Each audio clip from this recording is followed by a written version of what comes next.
Sallallahu ala Muhammad. Sallallahu alaihi wasallam. Sallallahu ala Muhammad. Sallallahu alaihi wasallam. Ya Nabi, salam alaika. Ya Rasul, salam alaika. Ya Habib, salam alaika. Salawatullah alaika. Assalamualaikum warahmatullahi wabarakatuh. Alhamdulillah. Alhamdulillahi rabbil alamin. Wassalatu wassalamu ala al-asrafi anbiya'i wal mursalin. Asyhadu an la ilaha illallah wa asyhadu anna Muhammadan abduhu wa rasuluh. La nabiyya ba'dah. Selamat siang untuk saudara-saudara kami umat-umat Nabi Muhammad sallallahu alaihi wasallam dimanapun Anda berada. Selamat berjumpa kembali di channel dakwah Rismadi. Pada siang hari ini insya-Allah kita akan membahas tentang sebuah tajuk yang berjudul kelemah lembutan Allah Subhanahu wa taala kepada penciptaan-penciptaannya. Seperti yang kita ketahui, di dalam kehidupan kita ini silih berganti terjadinya peristiwa-peristiwa yang ada kalanya membuat kita heran, membuat kita penasaran, dan sekaligus membuat kita penasaran. Ini terjadi bukanlah tiada sebab atau tiada musabab. Ini semua terjadi dengan kehendak Allah Subhanahu wa taala, yaitu sunnatullah. Ini berlaku bagi setiap makhluknya atau untuk setiap makhluknya. Allah mampu melakukan itu karena Allah merupakan mempunyai kudrah dan iradah yang tinggi dan mempunyai sifat lemah lembut atau sifat kehalusan kepada makhluk-makhluknya, sehingga makhluk-makhluknya atau hamba-hambanya kadang-kadang tidak mampu untuk melihat itu semua. Karena perbuatan-perbuatan Allah itu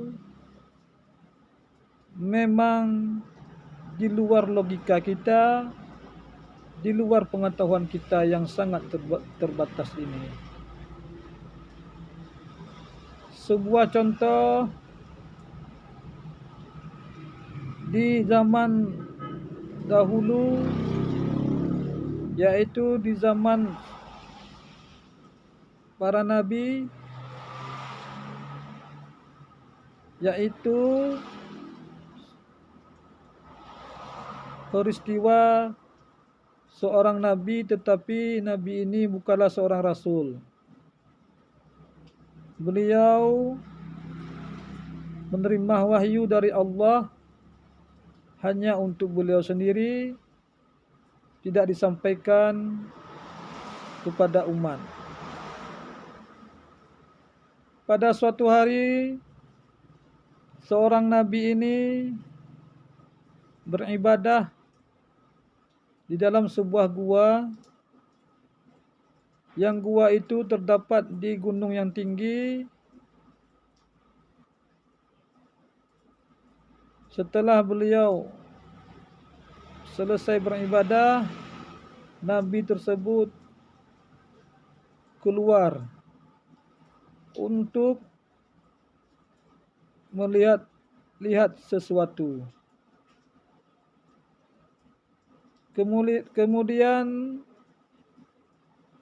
tidak lama setelah itu beliau duduk di sebuah batu, menghadap ke bawah atau melihat ke bawah, karena kebetulan di bawah ada sebuah mata air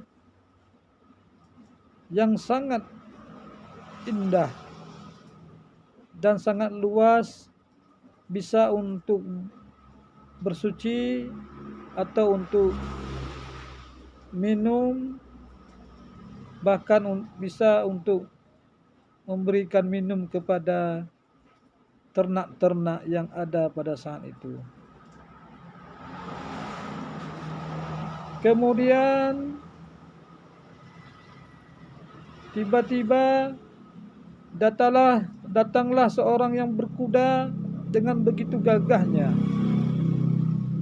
Dari penampilannya, orang ini merupakan seorang anak yang kaya raya atau anak seorang pejabat yang begitu hebatnya. Kemudian setelah sampai, orang kaya ini di dekat mata air tersebut. Kemudian dia turun dari kudanya, lalu mandi, minum di situ. Setelah selesai melakukan itu semua, dia lalu pergi. Tetapi tanpa dia ketahui, tempat uangnya, kalau istilah kita sekarang dompetnya tinggal. Kalau dulu mungkin berupa bungkusan. Di dalam bungkusan itu terdapat uang emas, yaitu dinar, sebanyak 1000 dinar. Orang kaya tersebut tidak menyadari bahwa uangnya tinggal. Setelah itu dia pun pergi setelah menunaikan hajatnya semua. Tidak lama kemudian setelah itu muncullah orang yang berjalan kaki.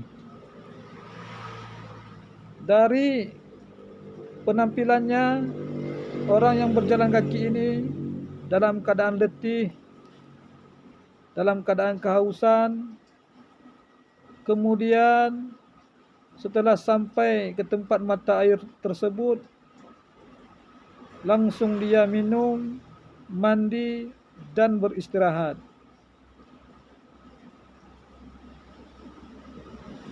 Lagi enak-enak beristirahat atau lagi santai, terlihatlah sama dia ada bungkusan. Setelah dia ambil dan dilihat bahwa bungkusan tersebut ada uang 1000 dinar. Tanpa pikir panjang, ia pun mengambilnya.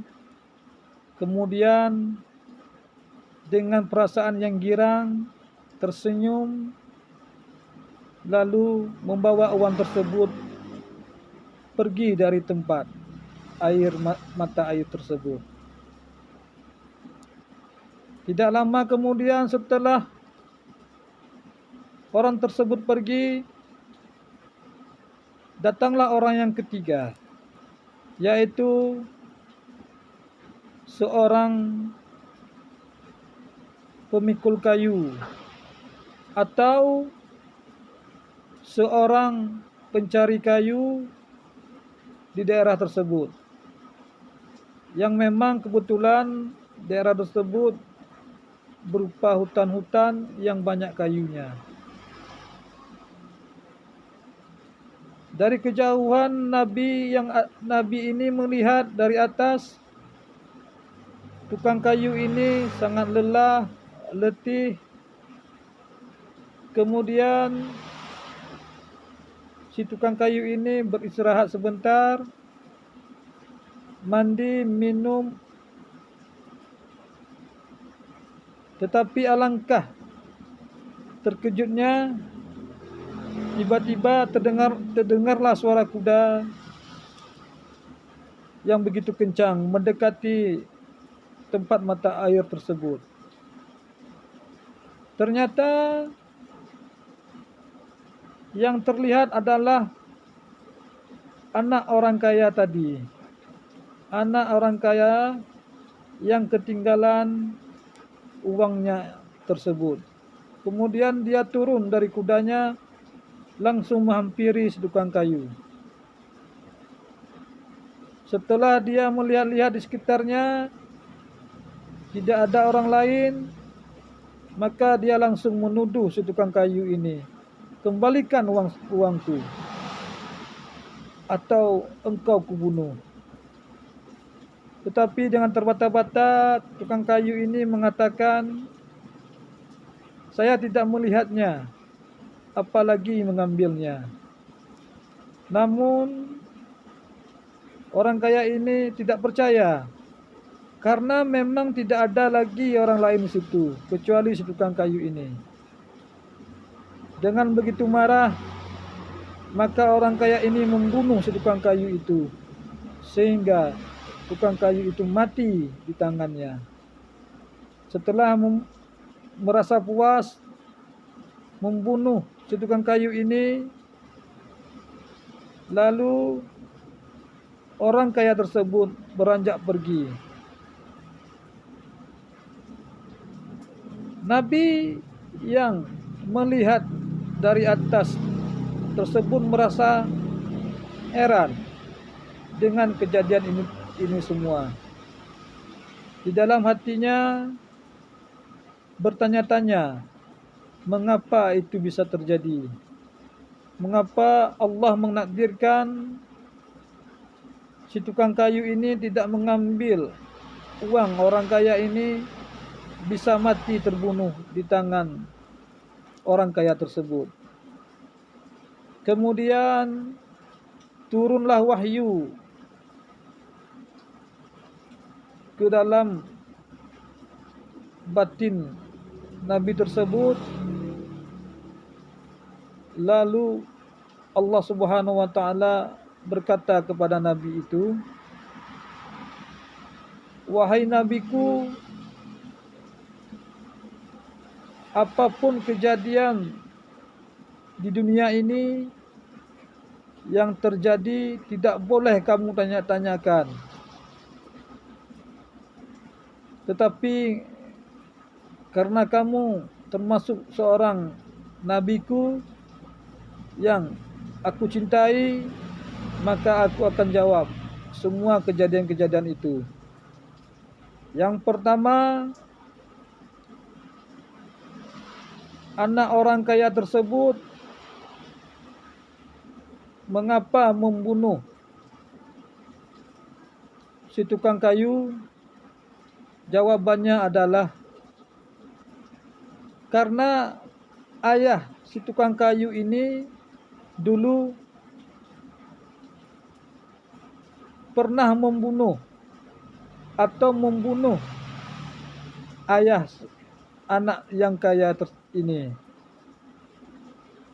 Artinya ayah si tukang kayu pernah membunuh orang tua atau ayah anak orang kaya ini. Kemudian Yang berjalan kaki tadi, mengapa mengambil uang tersebut?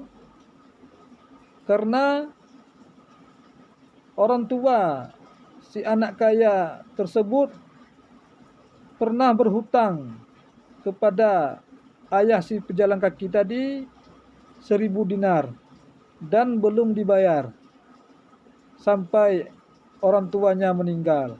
Nah, itu sebagai gantinya atas hutang-hutang yang ada kepada anak yang berjalan kaki tersebut. Nah, dari cerita ini kita mengambil sebuah kesimpulan, begitu kelembutan Allah dalam penciptaannya, apapun yang terjadi tidak lain tidak bukan atas kelemah lembutan Allah Subhanahu wa taala atas makhluk-makhluknya. Pernah juga dulu atau dalam sebuah riwayat cerita, ada seorang perempuan melahirkan di tengah hutan yang tidak ada penolong, artinya tidak ada orang lain di situ kecuali perempuan tersebut. Kemudian perempuan tersebut melahirkan dengan susah payah. Malaikat-malaikat melihatnya merasa kasihan, merasa iba, karena tidak ada yang membantu. Kemudian singkat cerita, setelah beberapa tahun atau beberapa puluh tahun kemudian, terjadilah pertumpahan darah. Pertumpahan darah seorang raja yang sangat kejam membunuh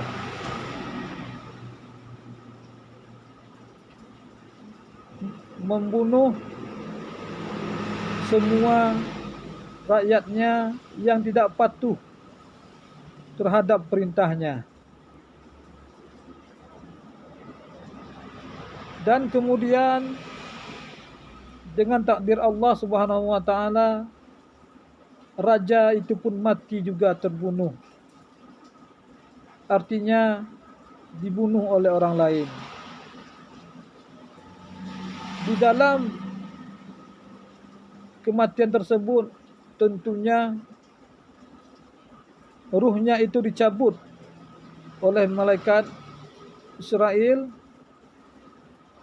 Kemudian roh itu digenggam dan langsung dibawa.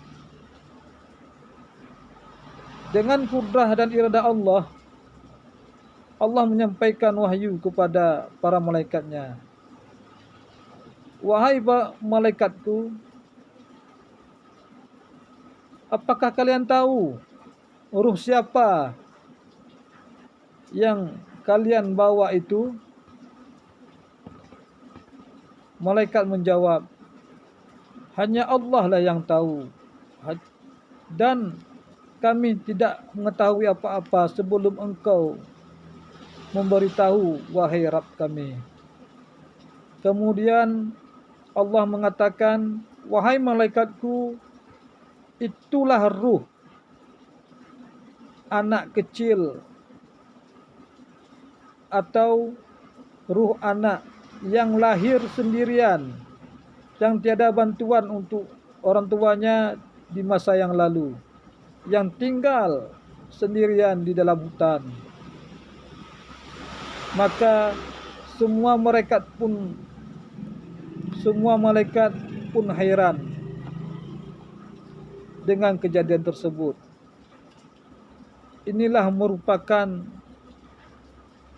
pertanda semua kejadian-kejadian yang ada di permukaan bumi ini terjadi dengan kelemah lembutan Allah Subhanahu wa taala kepada makhluk-makhluknya.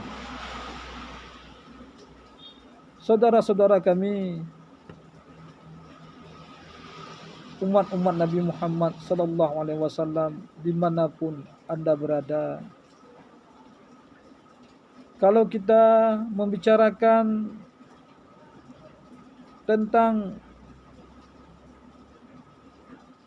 sifat Allah yang lemah lembut ini, atau sering kita dengar dengan sebutan Al-Latif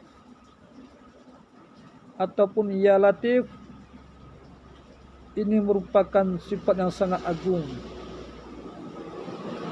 Dan apabila hamba-hambanya mau menyebut-nyebut atau berzikir dengan sifat ini, Ya Latif, Ya Latif, Ya Latif, sebanyak-banyaknya, Allah akan menganugerahkan kepada kita kelemah lembutannya di dalam hati kita, sehingga kita akan mempunyai sifat seperti sifat-sifat Allah yang mulia. Kemudian perlu kita ketahui bersama bahwasanya sifat-sifat Allah ini disebut juga dengan akhlak-akhlak Allah. Ulama yang muktabarah atau ulama-ulama yang muktamad pernah berkata, barang siapa yang mempunyai akhlak seperti akhlak Allah, karena akhlak Allah ini lebih daripada 100, ada yang mengatakan 150, maka salah satunya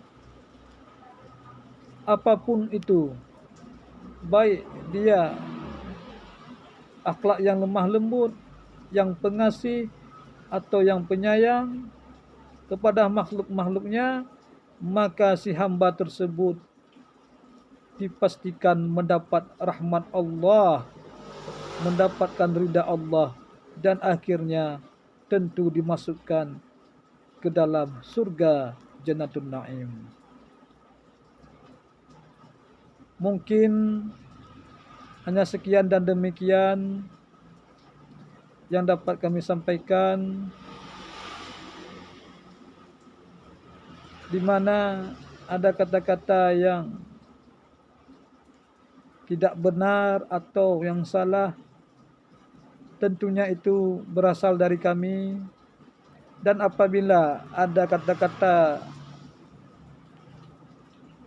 yang benar dan kata-kata yang sesuai, itu tentunya dari Allah Subhanahu wa taala.